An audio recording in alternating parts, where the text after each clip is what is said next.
हिंद महासागर पर 10 लाइन का निबंध। हिंद महासागर विश्व का तीसरा सबसे बड़ा महासागर है। हिंद महासागर का क्षेत्रफल लगभग 7 करोड़ वर्ग किलोमीटर है। हिंद महासागर का नाम इंडिया यानी हिंदुस्तान के नाम पर रखा गया है। विश्व में केवल यही एक महासागर है जिसका नाम किसी देश के नाम पर रखा गया है। प्राचीन काल से ही हिंद महासागर व्यापार और सांस्कृतिक आदान प्रदान का केंद्र रहा है। इस महासागर में कई तरह के समुद्री जीव जैसे डॉल्फिन, व्हेल और समुद्री कछुए पाए जाते हैं। हिंद महासागर में कई महत्वपूर्ण द्वीप हैं जैसे मॉरिशस, सेशेल्स, मालदीव और अंडमान निकोबार। विश्व का चौथा सबसे बड़ा द्वीप मेडागास्कर भी हिंद महासागर में ही स्थित है।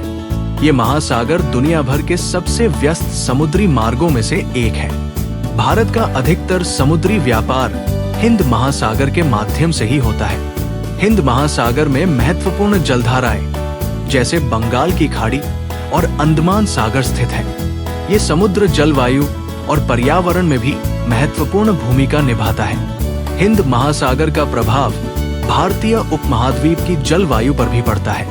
हिंद महासागर में चक्रवात और सुनामी जैसे प्राकृतिक आपदाओं का भी खतरा रहता है।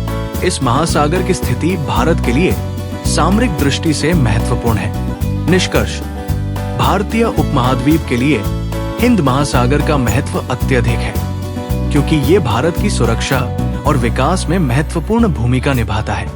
ये महासागर व्यापार, ऊर्जा, मछली पालन और पर्यावरणीय दृष्टिकोण से अत्यधिक महत्वपूर्ण है।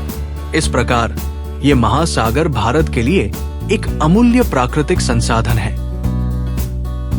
Like, comment, and subscribe.